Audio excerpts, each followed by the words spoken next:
Alhamdulillah, alhamdulillahilladzi arsala rasulahu bil huda wa dinil haqq liyudhhirahu 'ala ad-dini kullihi wa kafa billahi shahida.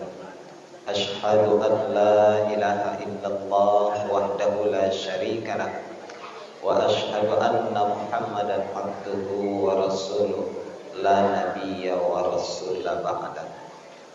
Qala Allah ta'ala fil Qur'anil Karim, a'udzu billahi minasy syaithanir rajim. Bismillahirrahmanirrahim. Qul in kuntum tuhibbunallaha fattabi'uni yuhibbukumullahu wa yaghfir lakum dzunubakum wallahu ghafurur rahim. Qul atii'ullaha war rasul fa in tawallaw fa innallaha la yuhibbul kafirin. Summa qala Adam fi ayatil ukhra, a'udzu billahi minasy syaithanir rajim. Bismillahirrahmanirrahim. Laqad kana lakum fi rasulillahi uswatun hasanah liman kana yarjullaha wal yawmil akhir wa dzakarallaha katsiran. Sadaqallahul azim. Summa qala Nabi sallallahu alaihi wasallam fi kitabil hadis, bismillahirrahmanirrahim. Innama bu'istu liutammima makarimal akhlaq.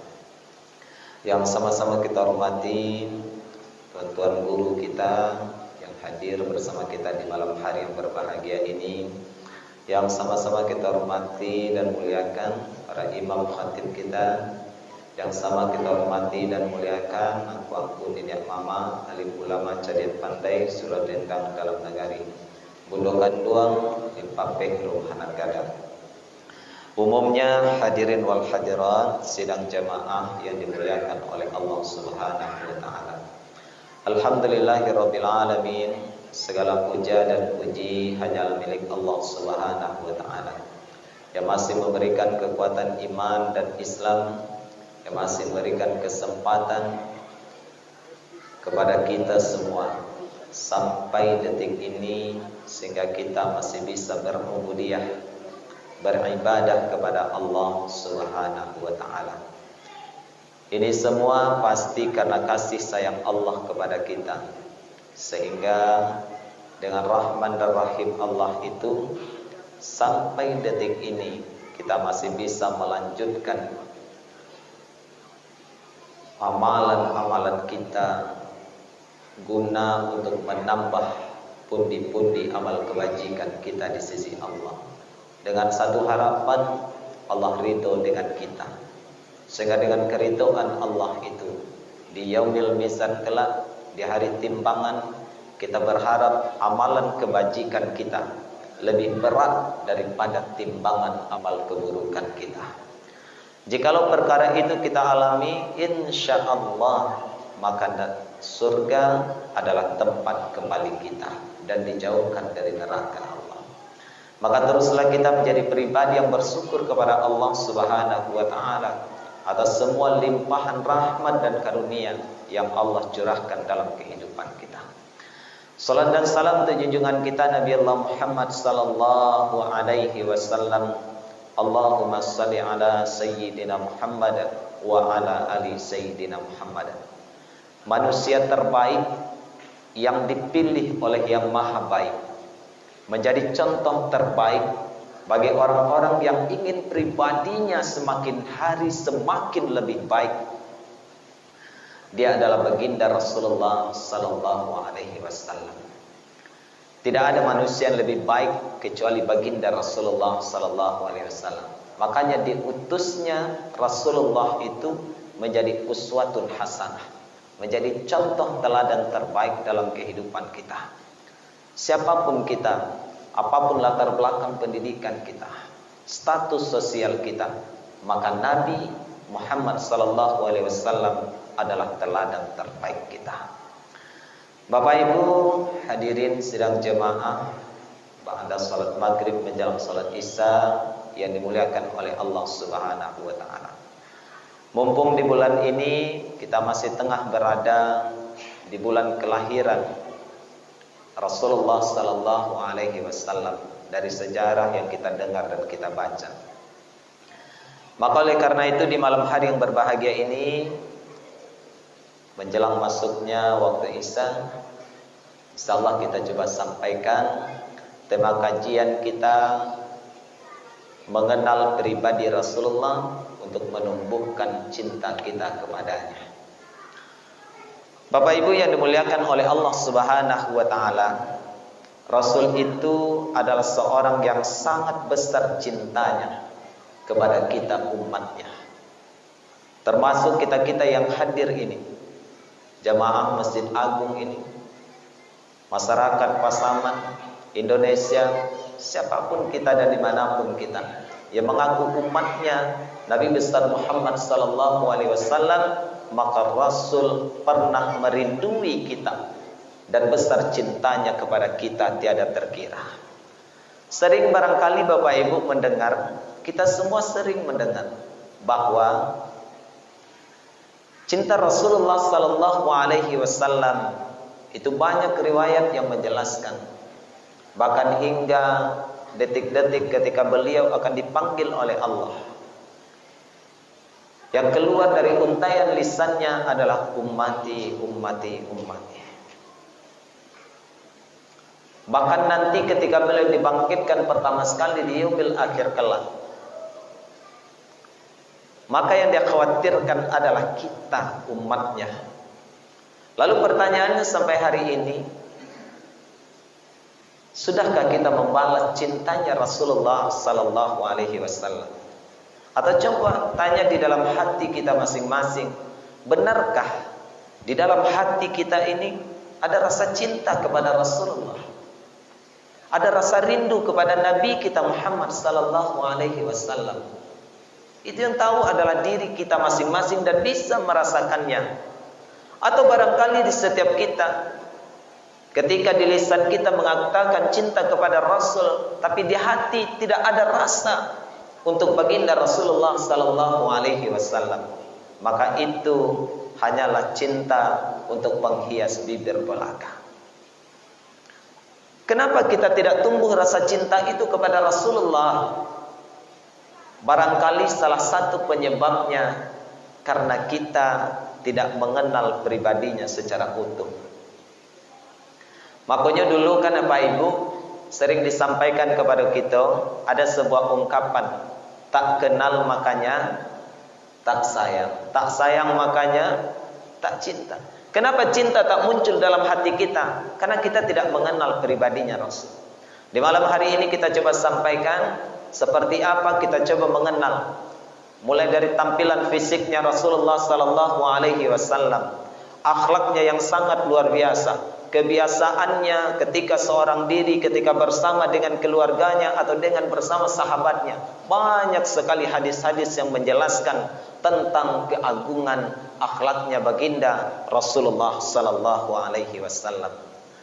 Bapak Ibu yang dimuliakan oleh Allah, dalam riwayat yang kita baca, Nabi itu adalah seorang yang sangat sempurna sekali. Semua yang disandarkan kepada pribadinya Nabi kita Muhammad sallallahu alaihi wasallam sempurna. Sempurna fisiknya, sempurna akhlaknya, sempurna tampilannya, apalagi akidahnya atau keimanannya. Bagaimana kesempurnaan fisiknya baginda Rasulullah sallallahu alaihi wasallam? Barangkali Bapak Ibu, kalau kita melihat Nabi hari ini, maka tidak ada di antara kita yang tidak akan suka melihatnya. Nabi Muhammad sallallahu alaihi wasallam dalam hadis yang kita baca, dia punya tinggi, tidak terlalu tinggi dan tidak terlalu pendek.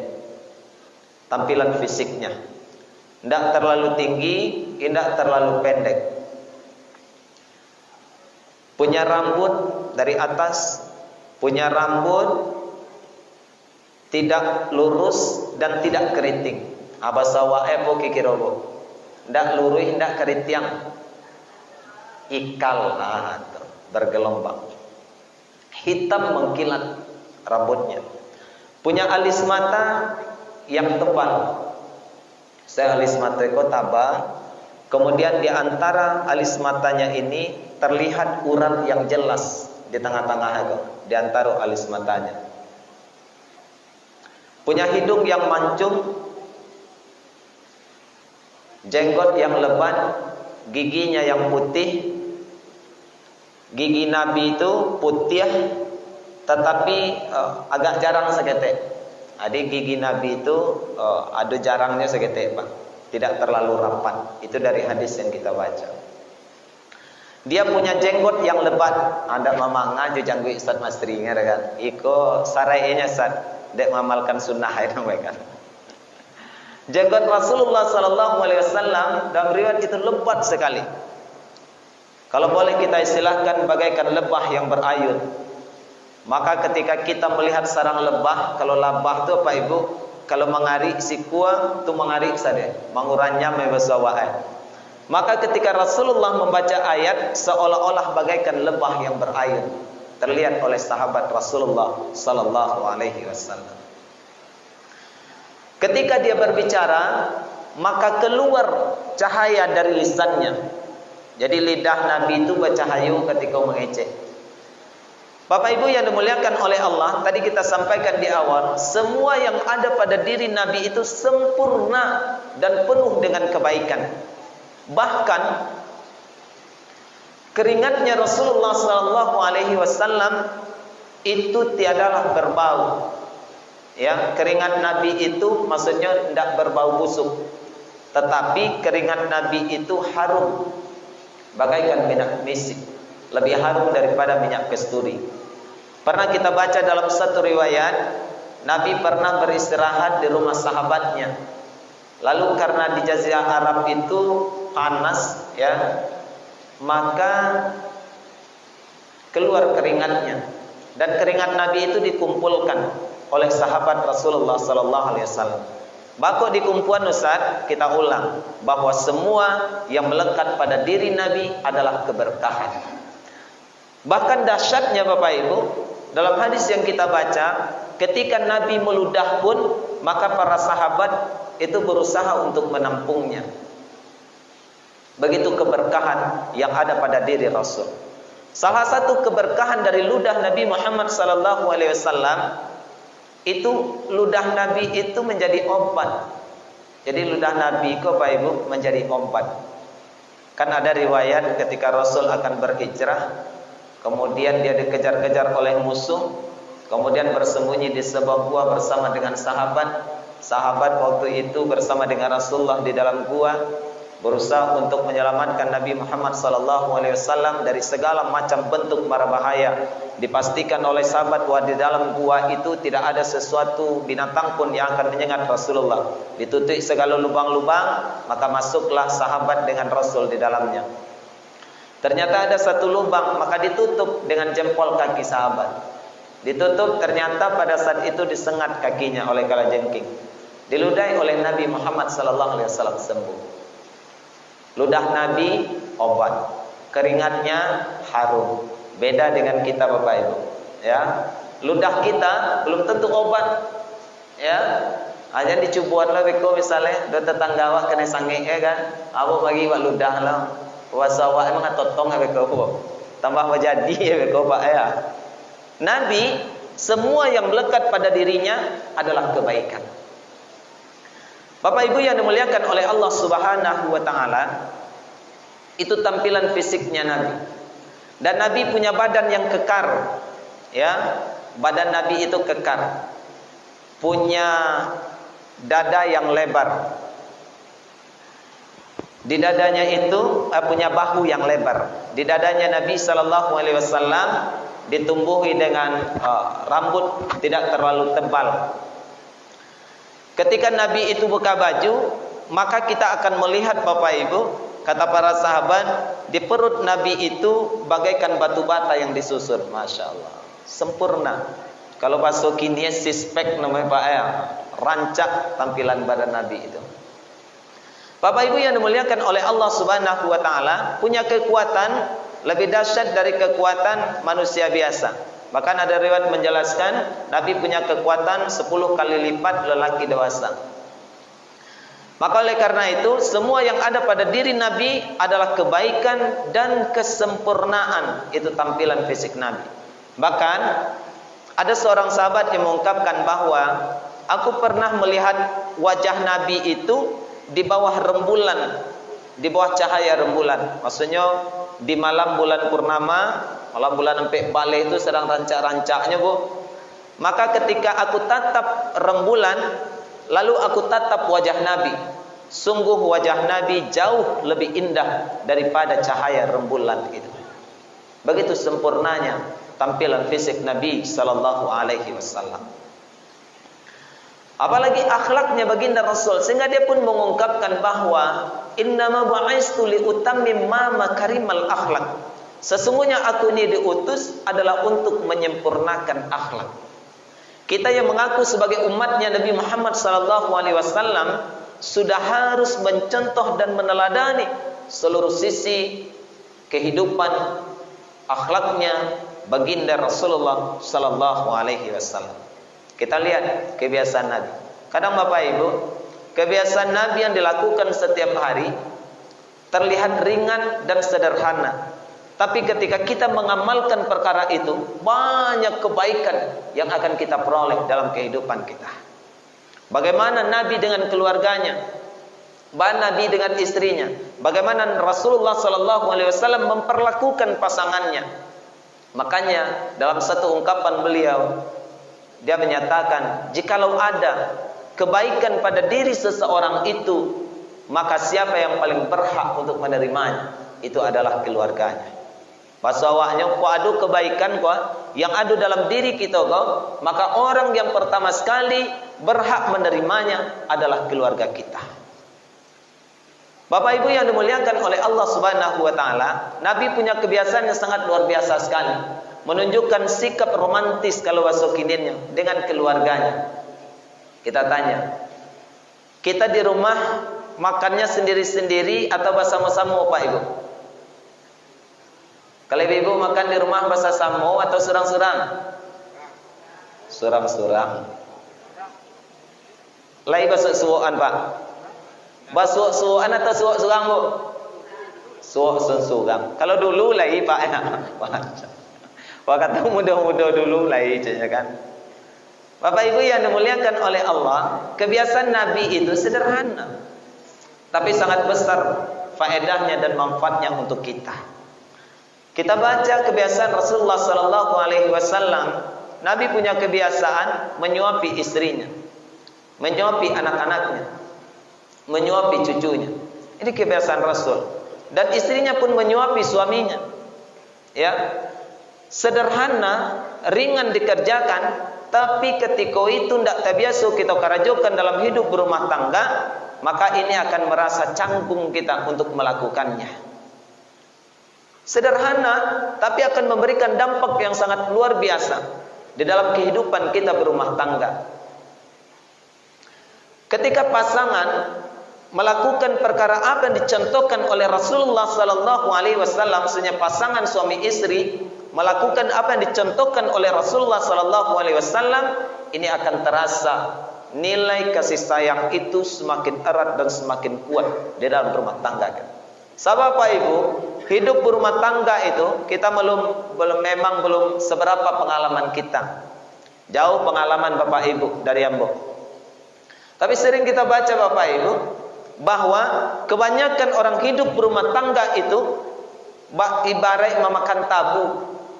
Semakin kau juang, semakin nambah. Semakin lama hidup berumah tangga, semakin tidak terasa keharmonisannya. Kau dapat ide berumah tangga itu bacaan orang minum kopi, semakin tasabuh semakin lama. Semakin lama hidup berumah tangga, semakin terasa kedekatannya dan keharmonisannya dalam rumah tangga. Kenapa bisa seperti itu? Karena dia terus menjaga keharmonisannya. Salah satu perkara yang harus kita jaga itu yang dicontohkan oleh Rasulullah sallallahu alaihi wasallam. Kan sederhana tuh, basuh-suhuan.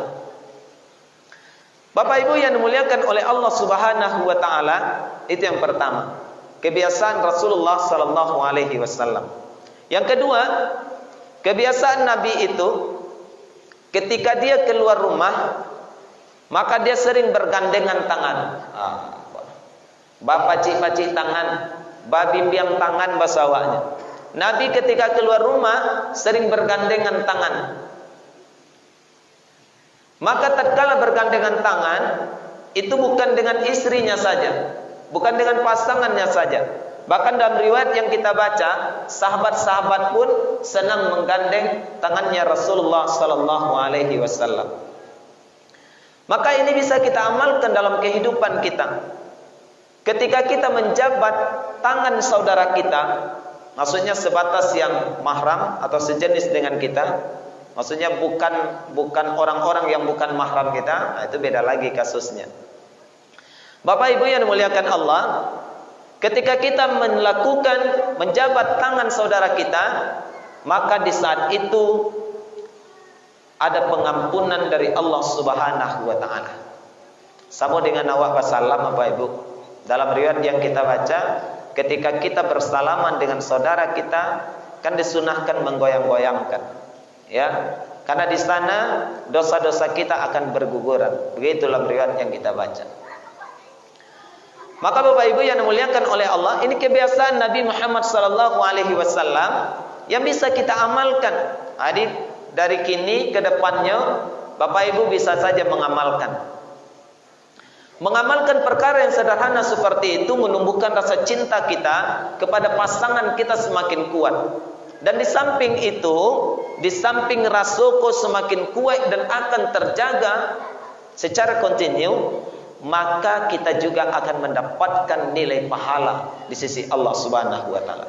Bako dapat pahala karena kita mengamalkan sunnahnya, kebiasaan Rasulullah sallallahu alaihi wasallam. Itu amalan-amalan yang dilakukan oleh Nabi kita Muhammad sallallahu alaihi wasallam. Lalu apa lagi? Bapak Ibu yang dimuliakan oleh Allah Subhanahu wa taala, ketika Nabi itu bergandengan tangan dengan istrinya, ini dilakukan sering ya ketika dia keluar rumah. Sunnah yang lain diajarkan oleh Rasulullah sallallahu alaihi wasallam, ini masih di lingkungan keluarganya. Ya. Masih di lingkungan keluarganya. Nabi itu sering membantu istrinya dalam pekerjaan rumah tangga. Ini terkadang yang berat Bapak Ibu bagi kita kaum laki-laki yang tidak terbiasa. Ya, membantu pekerjaan istrinya di rumah.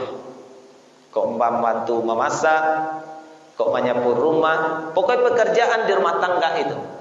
Bagi seorang laki-laki yang tidak terbiasa dengan perkara ini, bahkan ada loh Pak yang menganggap ini akan menjatuhkan derajatnya. Awak pemimpin mah, awak suami, kita ini orang yang dihormati di rumah itu, masa itu kita kerjakan? Sesungguhnya Rasulullah sallallahu alaihi wasallam mencontohkan perkara itu. Dalam riwayat yang kita baca, Nabi membantu istrinya memasak. Ya. Nabi menjahit pakaiannya sendiri. Kalau pakaiannya yang cabiak lalu nyajahit surat. Itu hal-hal kecil yang dicontohkan oleh Rasulullah sallallahu alaihi wasallam. Maka sesungguhnya begitu sempurna keteladanan yang diberikan oleh Rasulullah sallallahu alaihi wasallam dalam kehidupan kita ini, sampai perkara yang sekecil itu pun telah dicontohkan oleh Rasulullah. Tinggal kepada kita umatnya, apakah kita benar-benar mencintai Rasulullah. Bagi seorang yang mencintai Rasulullah, pasti dia akan berupaya untuk mengikuti, mencontoh dan meneladani seluruh sisi kehidupan baginda Rasulullah sallallahu alaihi wasallam. Itu akhlak tuh, kebiasaan sehari-hari di lingkungan keluarganya. Bapak Ibu yang dimuliakan oleh Allah Subhanahu wa taala, kita lihat yang berikutnya. Sebenarnya banyak Bapak Ibu kebiasaan Rasulullah. Poin-poinnya saja kita sampaikan. Yang berikutnya, apa yang perlu kita teladani dari pribadinya Rasulullah sallallahu alaihi wasallam? Yang perlu kita teladani yang berikutnya adalah ibadahnya. Ini yang sangat penting sekali bagi kita. Ibadahnya Nabi. Bukankah Bapak Ibu kita semua tahu dan sering mendengar bahwa Nabi Muhammad SAW adalah seorang yang maksum, terbebas dari dosa kecil, terhindar dari dosa besar. Ketika dia mati dijamin untuk masuk ke dalam surganya Allah Subhanahu wa taala. Wafat Nabi, maka dijamin langsung masuk ke dalam surganya Allah Subhanahu wa taala. Kita ini Bapak Ibu, tidak ada jaminan bagi kita untuk bisa langsung masuk ke dalam surganya Allah Subhanahu wa taala. Lalu coba kita evaluasi ibadah kita. Coba kita lihat ibadah. Oh, kami Ustaz alhamdulillah salatlah 5 waktu. Salat kami sudah 5 waktu, berjamaah lagi di masjid, tadarus Al-Qur'an terus, ibadah sunnah, puasa sunnah Senin Kamis terjaga, ya. Puasa 3 hari setiap bulan yaumil bidnya kami jaga, salat malam kami jaga, zikir kami jaga. Alhamdulillah. Sudah kita jaga yang seperti itu, amalan-amalan keseharian Rasulullah sallallahu alaihi wasallam. Setelah itu, perhatikan orang-orang terdekat dengan kita. Perhatikan orang-orang terdekat dengan kita. Rasul orang yang sangat penyayang Bapak Ibu. Penyayang kepada keluarganya, penyayang kepada sahabatnya, penyayang bahkan kepada musuh-musuhnya sekalipun. Tak pernah ada rasa kebencian, tak pernah ada rasa dendam di dalam hatinya baginda Rasulullah sallallahu alaihi wasallam. Penyayangnya Rasulullah sallallahu alaihi wasallam inilah yang harus kita ikuti dalam kehidupan kita ini. Sebagai bentuk kasih sayang kita kepada orang-orang yang terdekat dengan kita, bagaimana kita ingin masuk ke dalam surganya Allah, begitu juga seharusnya kita berupaya mengajak keluarga kita semuanya, kerabat-kerabat kita, tetangga-tetangga kita. Karena banyak hari ini Bapak Ibu yang dimuliakan oleh Allah Subhanahu wa taala, mungkin kita telah menjaga sholat kita tepat waktu, di awal waktu, bahkan berjamaah. Ternyata ada anak keturunan kita yang masih susah untuk diajak untuk sholat. Ada saudara-saudara kita yang susah diajak untuk sholat. Ada kerabat-kerabat kita yang susah diajak untuk sholat. Kita sayang kepada mereka karena Allah Subhanahu wa taala. Maka ajak mereka, ingatkan mereka. Karena hari ini banyak muslim di dunia ini. Kurang lebih Bapak Ibu, manusia yang hidup hari ini ada 8 miliar. Berapa yang sudah Islam? Berapa yang sudah muslim hari ini? Kurang lebih baru 1,5 miliar. Apakah 1,5 miliar itu sudah taat semuanya kepada Allah? Sudah menjaga salatnya? Sudah meneladani Rasulullah sallallahu alaihi wasallam? Belum semuanya. Lalu tugas siapa ini? Tugas kita bersama. Menyampaikan wal takum minkum ummati yad'una ilal khair. Menyuruh kepada yang baik, mencegah daripada kemungkaran, saling mengingatkan, wa tawassaw bil haqq wa tawassaw bis sabr. Saling mengingatkan dengan kelembutan, lemah lembut, berkasih sayang dengan sesama. Makanya tadi kita tegaskan, Rasul orang yang sangat penyayang, Bapak Ibu. Ruhama bainahum, kita dianjurkan berkasih sayang sesama kita. Orang Islam harus saling berkasih sayang. Jangan hanya karena perbedaan mazhab, perbedaan kajian, perbedaan guru, perbedaan kitab yang dibaca, lalu kita menjadi orang yang tidak lagi berkasih sayang, kasar terhadap saudaranya, saling mengkafirkan dan lain sebagainya. Makanya orang tua dulu mengingatkan bana kepada kita, Bapak Ibu yang dimuliakan oleh Allah. Kok patah batang silasih, tibarau usah dirabahkan, sapatah kaji basalisiah dan surau usah ditinggalkan. Bawa kena mua kasinan, awak tu nak ketujuh dah yang mentak tu dah. Awak tak suai yang itu dah, tak suai ikut dan lain sebagainya. Maka Bapak Ibu yang dimuliakan oleh Allah Subhanahu wa taala, Nabi mencontohkan kepada kita bagaimana hidup ini harus dengan kasih sayang, tebar kasih sayang dengan siapa saja dalam kehidupan kita ini. Karena Nabi adalah orang yang sangat penyayang. Nabi orangnya sangat pemaaf. Nabi orangnya sangat melihatkan nilai kasih sayangnya terhadap siapa saja, apalagi terhadap keluarganya. Kadang kita di kota Bali apa Ibu, terbalik kehidupan kita ini. Di luar bersama teman-teman, rekan kerja, teman persatuan kita bisa bertutur kata dengan baik, berlemah lembut, bercanda tawa dan lain sebagainya. Tapi terkadang dengan keluarga kita sendiri, kita tidak bisa berkasih sayang dan berlemah lembut seperti itu. Ini tentu bertentangan dengan ajaran yang dibawa oleh Nabi kita Muhammad sallallahu alaihi wasallam, dengan keteladanan yang diberikan, yang dicontohkan oleh Nabi kita Muhammad sallallahu alaihi wasallam. Bapak Ibu yang dimuliakan oleh Allah Subhanahu wa taala, maka tugas kita hari ini di samping meneladani, mencontoh pribadinya Nabi kita Muhammad sallallahu alaihi wasallam adalah kita melanjutkan risalah dakwah ini, menghargai perjuangan Nabi kita sehingga Islam ini sampai kepada kita. Karena Bapak Ibu, kita baca sejarah tidak mudah Islam ini sampai kepada kita. Ya, banyak sahabat-sahabat Rasul itu yang syahid di jalan Allah, banyak yang gugur di jalan Allah Subhanahu wa taala. Anak-anak menjadi janda, anak-anak menjadi yatim, wanita-wanita menjadi janda karena suami mereka gugur berjihad di jalan Allah Subhanahu wa taala, sehingga dilanjutkan oleh generasi sahabat, setelah sahabat ada tabi'in, setelah tabi'in ada tabi'ut tabi'in, diwariskan kepada para ulama sampai kepada kita. Mereka semua merujuk kepada akhlaknya Nabi kita Muhammad sallallahu alaihi wasallam, sehingga sampailah Islam itu kepada kita hari ini. Islam dibayar dengan tumpahan darah, air mata. Kita sering mendengar Bapak Ibu yang dimuliakan oleh Allah Subhanahu wa taala, sampainya Islam kepada kita yang dibawa oleh Nabi mulia Muhammad sallallahu alaihi wasallam, berat sekali perjuangannya. Ingatkah kita ketika Rasul berdakwah di negeri Taif, apa yang dicontohkan Rasulullah sallallahu alaihi wasallam? Berdakwah di sana, apakah dakwahnya diterima? Tidak.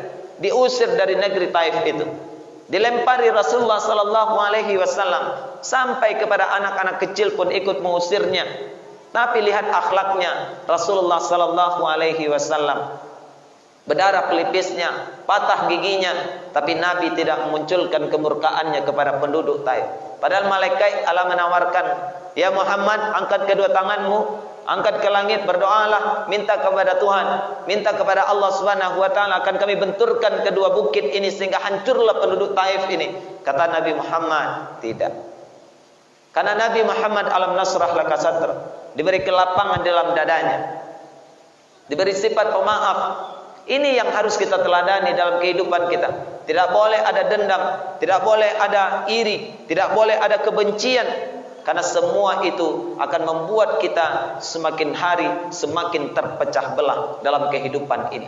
Nabi mengajarkan kepada kita bagaimana hidup berkasih sayang dengan sesama kita. Semua telah diajarkan dengan sempurna oleh baginda Rasulullah sallallahu alaihi wasallam. Kalau ingin belajar bagaimana mencintai Rasulullah sallallahu alaihi wasallam, lihatlah cintanya para sahabat kepada Rasulullah sallallahu alaihi wasallam.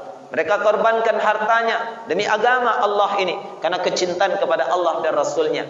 Kenapa kita tidak pernah merasakan manisnya iman dalam kehidupan kita? Karena terkadang kecintaan kita kepada Allah dan Rasulnya belum mampu mengalahkan kecintaan kita kepada makhluknya. Maka Bapak Ibu yang dimuliakan oleh Allah Subhanahu wa taala, setiap tahun diingatkan kepada kita sejarah kelahiran Rasulullah sallallahu alaihi wasallam, bagaimana pribadinya Nabi kita Muhammad sallallahu alaihi wasallam. Kita baca kitab sirah nabawiyah, kita kenal pribadinya Nabi kita Muhammad sallallahu alaihi wasallam. Semakin kita baca, semakin kita telusuri, insyaallah akan semakin tumbuh rasa cinta kita kepada baginda Rasulullah sallallahu alaihi wasallam. Rasa cinta akan melahirkan sebuah perjuangan. Perjuangan akan melahirkan pengorbanan. Apa pengorbanan kita hari ini Bapak Ibu?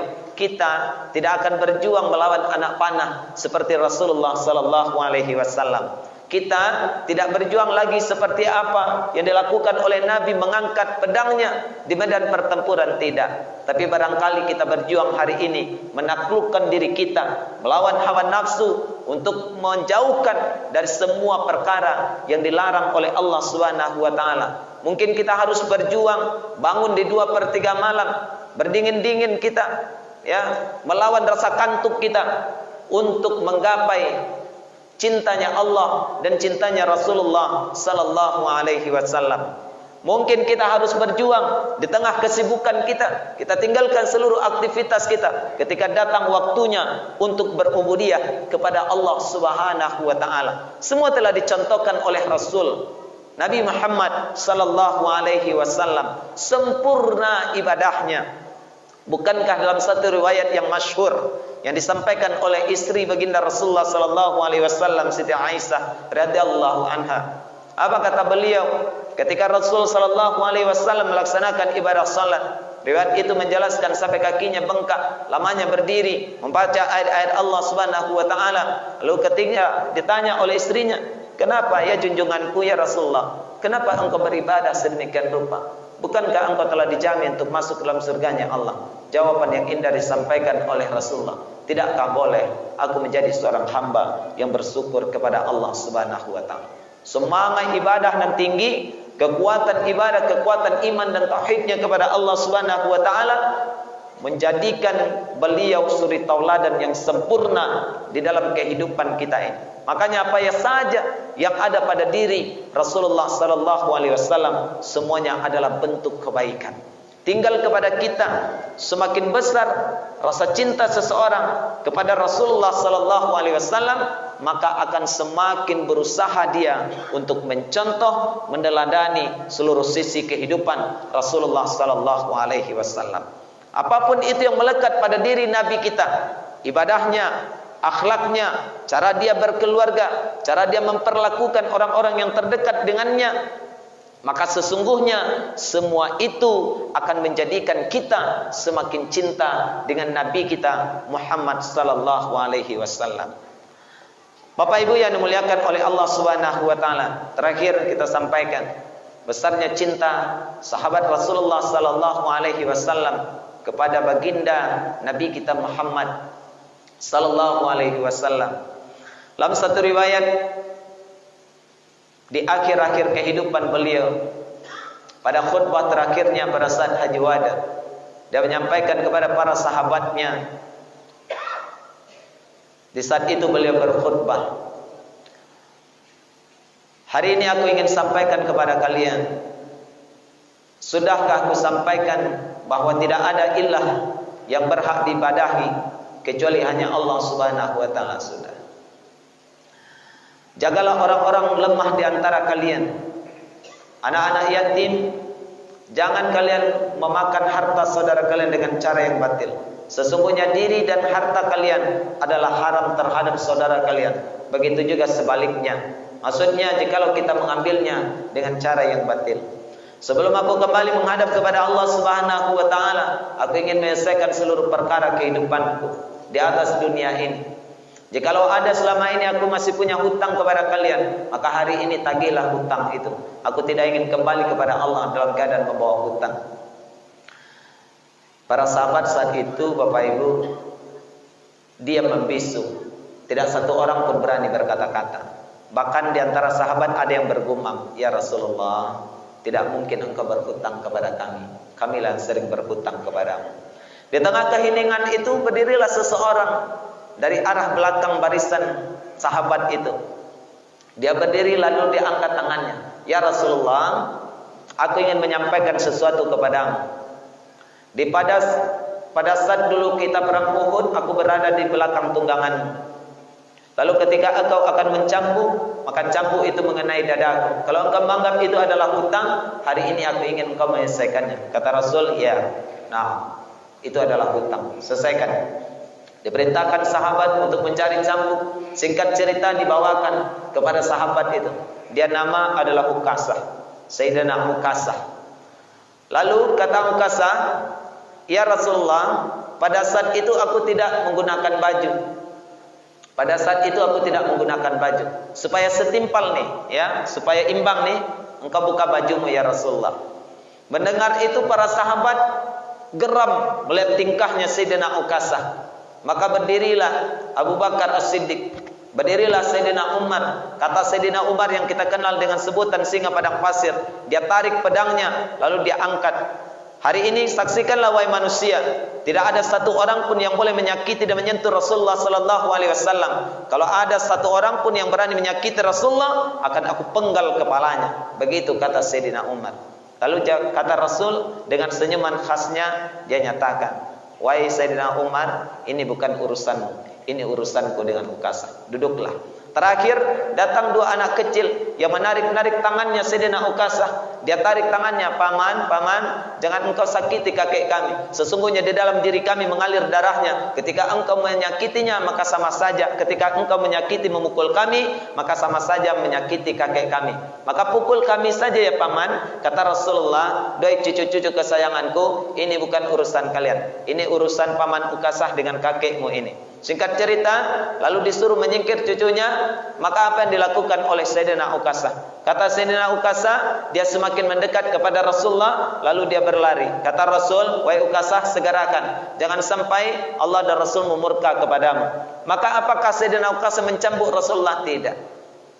Bapak Ibu yang dimuliakan oleh Allah Subhanahu wa taala, Ukasah mencoba mendekat kepada baginda Rasulullah sallallahu alaihi wasallam. Dia berlari lalu dia lemparkan cambuknya. Dia peluk baginda Rasulullah sallallahu alaihi wasallam, lalu dia sampaikan, "Ya Rasulullah, tidak ada satu orang pun yang akan berani menyakitimu. Aku hanya mencari siasat. Aku tidak yakin nanti di akhirat kulitku yang hitam legam ini bisa bersentuhan dengan kulitmu yang putih bersih mulus berseri ini. Maka hari ini inilah caraku ya Rasulullah." Maka kata Rasul kepada para sahabat, "Doai para sahabatku, kalau kalian ingin melihat ahli surga, lihatlah Ukasah ini." Maka di saat itu semua sahabat terharu. Bapak Ibu yang dimuliakan oleh Allah Subhanahu wa taala, ini kecintaan para sahabat Rasulullah. Kita orang yang tidak pernah melihat Rasulullah, bahkan bermimpi saja barangkali tidak pernah dengan Rasulullah, tapi kita yakin dan percaya di dalam hati kita ada kecintaan dan kerinduan untuk bertemu dengan Rasulullah. Mudah-mudahan Allah mudahkan kita untuk mengikuti sunnah-sunnahnya Rasulullah sallallahu alaihi wasallam, sehingga nanti di yaumil akhir kelak kita pun bisa mendapatkan dan memperoleh syafaatnya Rasulullah dan bisa bertemu dengan Rasulullah di dalam surganya. Bapak Ibu yang dimuliakan oleh Allah, itu saja barangkali di malam hari ini semoga kita bisa meneladani pribadinya Rasulullah sallallahu alaihi wasallam dalam semua aspek kehidupannya, sehingga kita bisa menuju insanul kamil dalam kehidupan kita. Terima kasih untuk semua perhatian. Mohon maaf untuk semua kekurangan. Kita tutup dengan doa kafaratul majlis. Subhanakallahumma wa bihamdika, asyhadu an la ilaha illa anta, astaghfiruka wa atubu ilaik. Assalamualaikum warahmatullahi wabarakatuh.